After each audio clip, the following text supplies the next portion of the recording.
Welcome to the Evolvepreneur AI Advantage Show. I'm your host, Richard Wray. My mission is to help entrepreneurs understand AI and use it to their advantage. Join me today where we dig deep with our guests and get you the best concepts and strategies. Today's special guest is Ross Dawson. Ross is a futurist, keynote speaker, entrepreneur, and best-selling author. He has delivered keynotes and strategy workshops to businesses around the world and is the founding chairman of Advanced Human Technologies Group of Companies. Today, we're talking about leveraging the potential of humans plus AI for entrepreneurs. Ross, welcome to the show. Wonderful to be with you, Richard.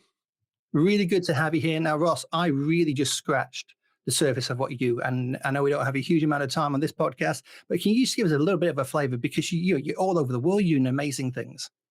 So the core of it is futurist and entrepreneur. So the futurist is keynote speaker. I work with executives and boards to think effectively about the future and how to guide their strategy, write books and so on. But the entrepreneur is the doing. So I have a variety of ventures, and the way in which I learn about how the future is unfolding is by actually doing things. So I have some ventures in AI space, amongst other things. And so essentially playing with things to learn about them so that I can communicate and help others in creating a better future than we could have otherwise. Fantastic. So how are you using AI and how do you see it helping other entrepreneurs? There's one of the key distinctions between generative AI and analytic AI. So generative AI really came on the scene with ChatGPT late last year, where we can, amongst other things, use language. We can ask it to create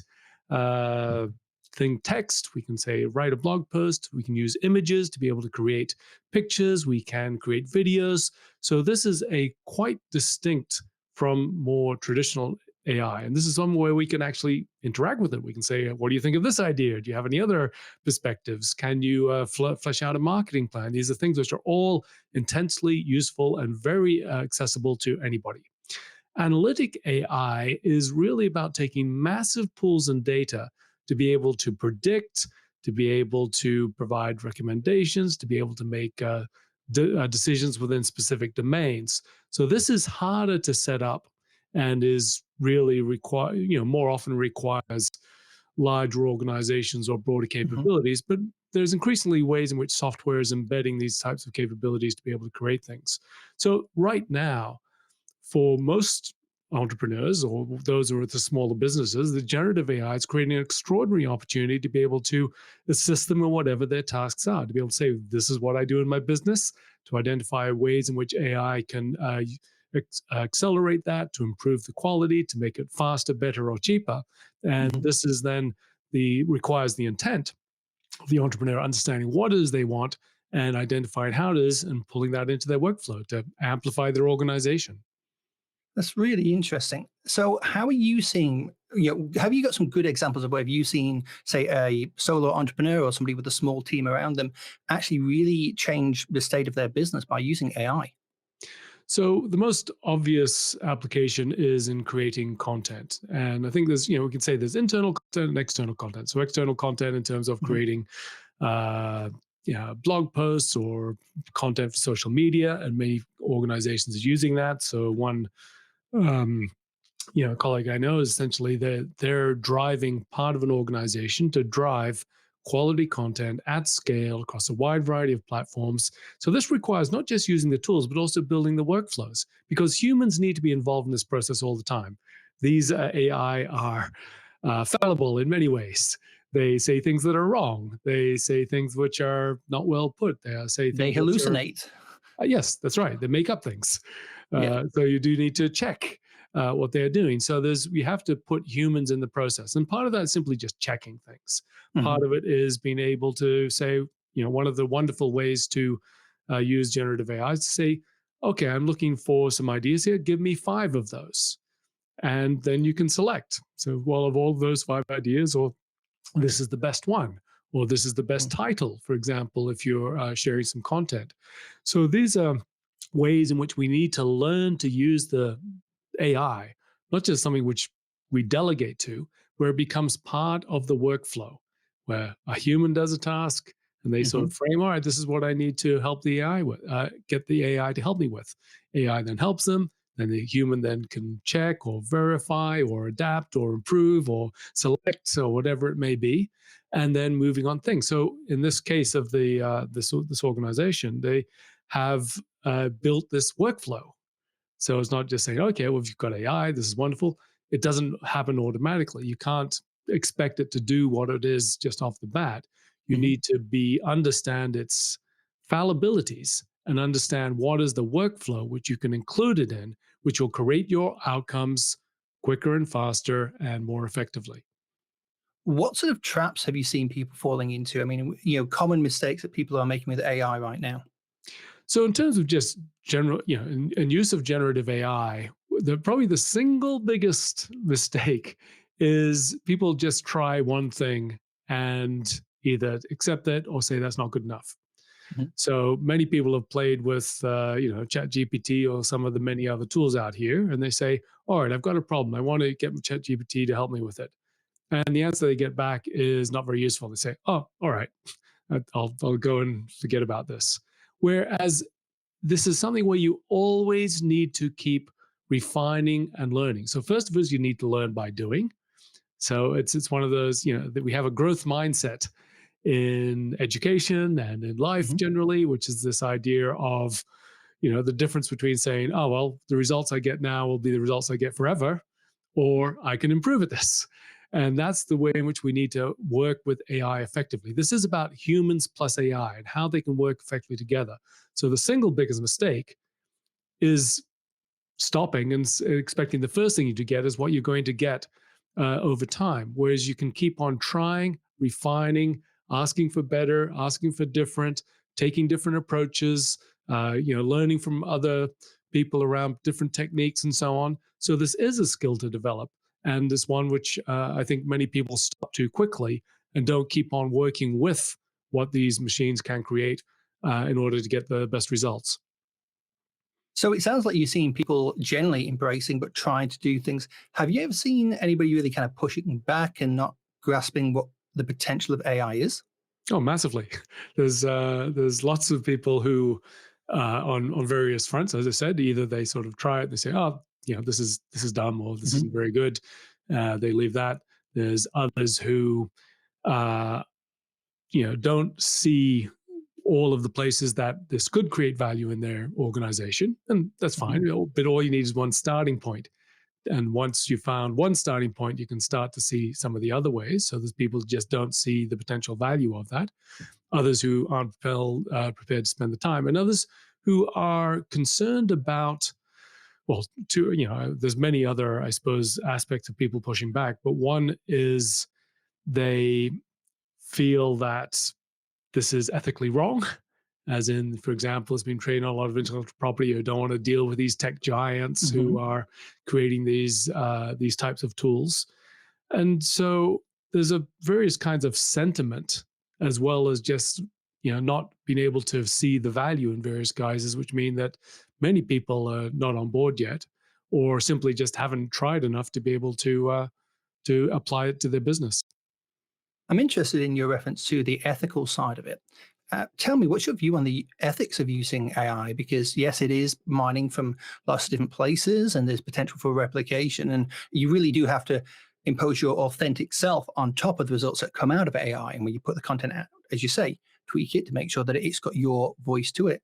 But ethically, what's the biggest pushback that you've had, and how do you advise people to get past this, or if you do?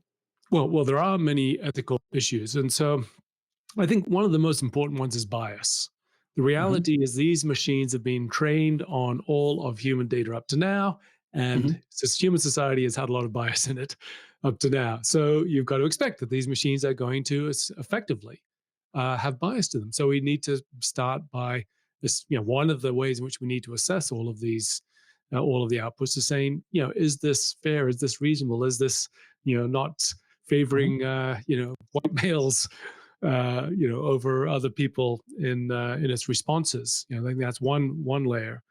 I think that the issue of intellectual property is certainly in terms of text far less relevant because the training data is a very large proportion of what is available on the web. And so there's Hmm. no particular type of content which is being used. It's not replicating anything. It is looking for patterns across literally billions of words or equivalents of books. Images, I think that there's ways in which people are addressing the intellectual property and image creation. But if I think there are concerns if, for example, you say, okay, working in a particular artist style and that particular artist has expressed that they don't want to have their things used, that's one thing. But again, this is training on all of human data, so there are there are different stances on it. I feel Hmm. comfortable with my own use of these generative AI tools, but I still think we need to be aware of where, for example, we might be deliberately copying somebody's style. So I sometimes get content created in the style of Ross Dawson, which is Hmm. fair enough since that's me, and there's a lot of content out there the machines can use. But if I'm trying to create content in someone else's style, then that I need to make it my own, not just sort of take this and put it out there as drawing on someone else's directly on somebody else's work. So where do you see the line drawn though between AI actually referencing other people's work? And you can pretty much think of any field you want, from music to movies to books to style of work. Where's the line between AI doing it and a person seeing something and saying, "Hey, I want to be like that person. I want to be like Ross Dawson." It's uh, we're all inspired by and build on whatever has come before us. So as you suggest, that's the reality. Is we are even when we are writing, whether we're conscious or not, we're imitating or drawing on what we've seen Mhm, before and has influenced us. So I think that is one argument, which again suggests that why using generative AI is entirely feasible. But these are individual choices. mhm. And that's just a starting point. And then once you make your choices, you can then apply it, whatever the way which you feel comfortable with, to create value for your organization and everything around that. So let's just step away from the generative side for a moment and go back to the analytical side, which you mentioned earlier on. I've seen some fantastic examples where analytical AI has been using things, say, to screen for breast cancer. Some fantastic examples of that. What are the sort of examples that you're seeing? And when do you expect them to trickle down to the smaller organizations and even solo entrepreneurs? So the best example for most business is optimization. How do you Mhm, optimize a process or logistics or any other things? And in fact, there is software available which does use these algorithms, which smaller organizations can use. You don't need to establish your own AI systems to be mhm, able to apply some of these algorithms. So, another great example is predictive maintenance, where if you have, manufacturing or cars or machinery or whatever kind, the AI using the data from the machines can predict when it might fail and what you might do to beforehand, just so that it doesn't actually fail and you're not fixing things after they're broken. So these optimization and is one of the most important ones. And the other one is more broadly is low level decisions. So the classic example of this is a credit lending decision, which in the case mhm, of a smaller organization might be, do I extend credit to a client? mhm. And this is where the data on which you have available can start to be useful in making a decision to say, well, this is whether or not I will extend this credit, or for how long, or just any other low level or very specific decisions in the organizations where you don't want a person to be looking lots of data and spending time to be able to make a judgment, but where we can use data to be able to create a very useful and quick decision which moves the organization forward. Which AI tools are you finding most interesting right now? So I tend to go straight to the the generative AI language Mhm, models. So that includes GPT-4, and particularly Code Interpreter, which is a one of the tools within GPT-4, but also Claude 2, one of the other language models, is very strong. And I also mhm, use some of the other ones as well. In fact, I had a very instructive conversation with Pi, which is the um, which is the product of Inflection, which essentially had a conversation about my business and or my startup, where it's able to identify ideas and thoughts which were useful to me in my business. And that was, again, one of many tools that are available. And are you finding that different types of AI tools, you mentioned ChatGPT, you've mentioned, some of the other ones there. Are you finding they are better for different types of conversation? So if you want something about a business, you go to choice A. If you wanted something to create a script, you might go to choice B. How are you finding that's panning out? So there's a whole array of different parameters around what model you might choose. GPT-4 or ChatGPT is generally a very solid for general conversation, for ideas, for Hmm. creating content. Claude 2 has a particular advantage through it has able to use a very large amount of text. So you could actually Hmm. pull a whole book's worth into there and ask for a summary and so on. And Pi that I mentioned is very effective um, for more conversational, engaging discussions. And the Bing, which draws on ChatGPT, so in Microsoft's browser, Hmm. is better for more recent information since it's tied in and can actually search some of that. So that's just a few of the parameters you might use to select these models. Yeah, I think most people have heard of ChatGPT, but it always comes up with that statement saying my data cuts off at date X. Whereas as you say, Bing, bang up to date with everything that's on board there. How are you seeing that AI is going to change the job market going forward? Because we hear, prophecies of doom about what AI is going to do, but what do you see as the reality of it? In the very big picture, I can believe that we will continue to have full employment for as long as we can imagine. And I think that Hmm. that shifts in how organization works, will shift in the work that we value. So Hmm. many tasks within roles and jobs of today will erode, but I believe that we certainly can, and I think that's more likely that we will design organizations and jobs so that these tools are used to amplify people rather than Hmm. replace them, to use them to be productive, to be able to create more value. We are going to start to value more the human aspects of relationships, of empathy, of engagement, as well as of applying expertise and creativity. So, what there will be is a massive disruption.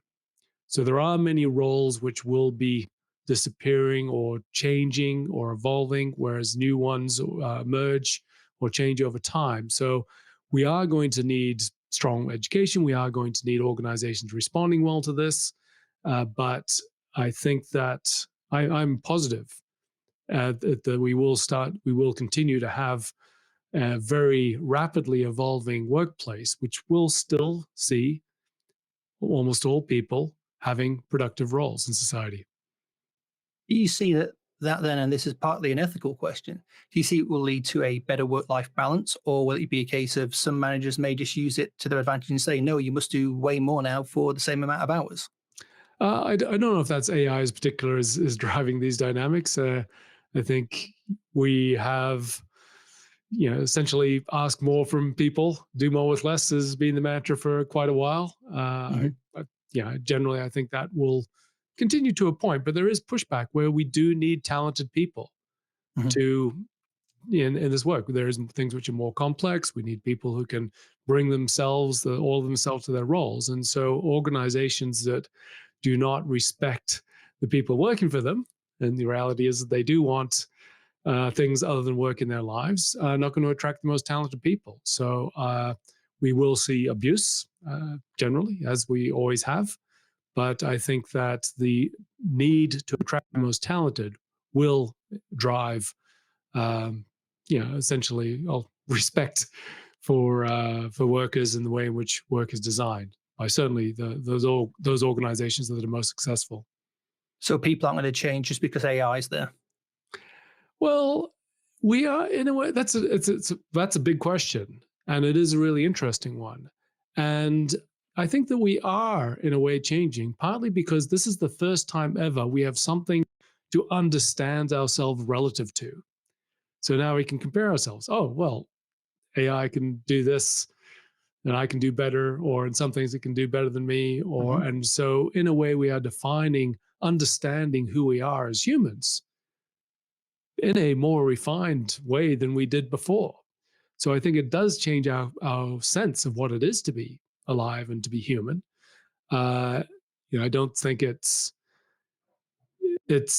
think actually in quite a fundamental way, and we're going to experience this in coming years around this idea of what is it to be human. Well, people's framing of that will be different as AI advances.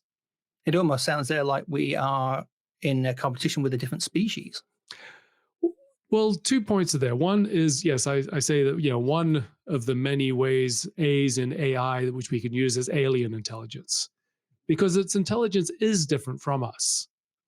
In some ways, it's been designed around human intelligence. In other ways, it's gives insights into human intelligence, but it is different in its nature in many ways.